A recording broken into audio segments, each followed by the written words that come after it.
Mu bihugu byinshi byo muri Afrika, ukubana kw'abashakanye birenze ibigumbagumba vy'urukundo.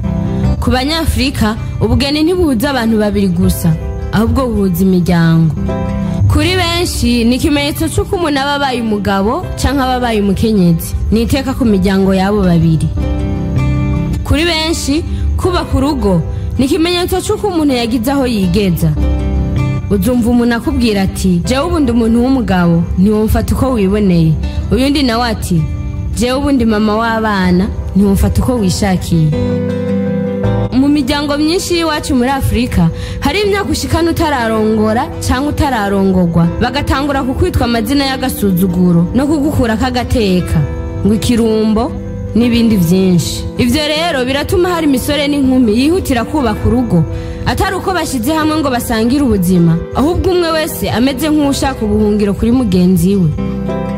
Inyuma yo gushashagirana mu makanzu yerade, amakositimu, amadeko hatangaje, akenshi haba hanyegeje impamvu nyinshi zitandukanye, ariko twese twemezwa ko urukundo ariko rwabaye inyanduruko y'ivyo birori. Mbega ubwo gutandukana ku rugero ruteye ubwoba kwigaragaza mw'iyi minsi nivyo bifitaniye isano n'imvo za nyazo zitera abantu kubakana. Kaze kuri Windora TV, muri kumwe nanje Mugisha Idris. Abatarakanda subscribe, uyu ni umwanya mwiza wo kubikora, mbonereho gushimira abamaze kubikora, ndabahaye ikaze. Mu bihugu byinshi byo muri Afrika, ubugeni bufatwa nk'inzira umuntu ategerezwa gucamwo kandi adategerezwa gusimba. Umusore w'imyaka 40 bamwitwa umwana igihe cyose ataratera iyo ntambwe. Rimwe na rimwe bakamwubahuka mu majambo yo kumwitwa umwana bati, usangiye tasivire n'uyu mwana mpetse. Umukobwa ari mu kigero cy'imyaka 30 ashigwa ku igitutu ahaciye hose, uzorongorwa ryari? Abo mwiganye bavyaye 2, mutoya wawe avyaye 3. Ivyo rero bigatuma abasore n'inkumi bafata ingingo yo kubana n'abantu badafise indangagaciro bipfuza, kugira ngo bacike iryo kumigwa ryo mu kibano. Kandi bigatera ubwoba bakiri bato, bakiruka n'igihe kubera gutinya ko nabo bozoshika mu iyo myaka iteye ubwoba.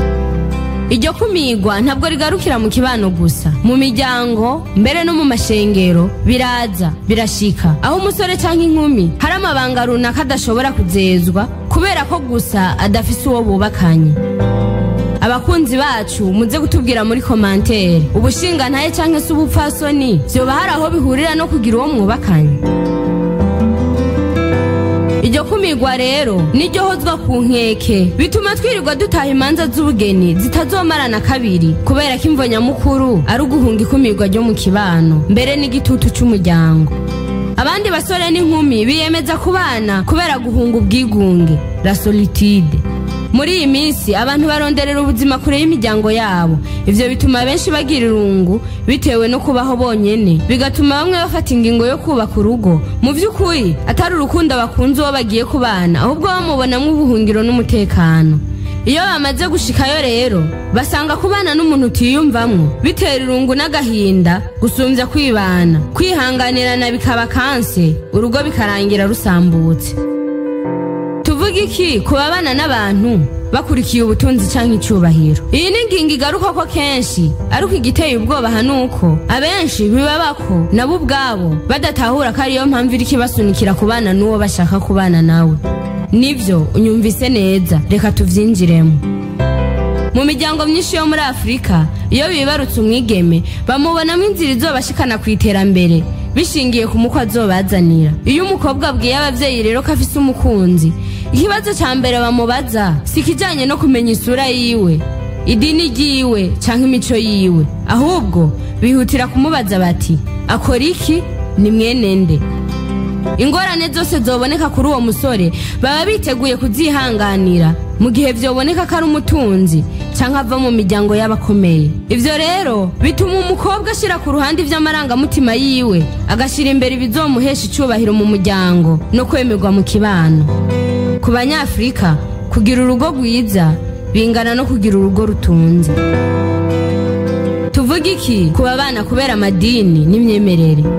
Hari abantu benshi nzi batandukanye n'abakunzi babo kubera badahuje imyemerere ndetse n'amadini. Umuntu ashobora kwemera kubana n'uwundi adasunitswe n'urukundo, ahubwo kubera ko basangiye imyemerere mu vy'idini. kubera ko gusa atinya ko hamwe yomwitesha ashobora kutaronka uyundi bahuje imyemerere. Nzi benshi babanye kubera ko gusa pasitoro yavuze ngo yeretswe urugo rwabo ngo Imana irabahuje, ariko bamara gushika mu rugo bagasanga amarangamutima atayo, kwa kwihatira gusohoza iyerekwa tutazi neza namba ari byo bikanka burundu, urugo rugasenyuka. Iyindi ngingo iteye ubwoba kandi ikoreshwa na benshi ni imbanyi itateguwe. Ku muryango w'umwigeme yashikiwe no gusama imbanyi itateguwe, inyishu y'ico kibazo ni ukubana n'uwo bavyaranye hatitawe ku marangamutima yabo, hatarabwe namba ko kumubano wabo woshoboka bakazobana ibihe vyose. Igitutu c'imiryango n'abavyeyi akenshi kiratuma abo babiri babana, ariko mu vy'ukuri umwana ntiyarakwiye kuba ari wemvo ituma abantu babana kandi batari babishaka, batari bakundana.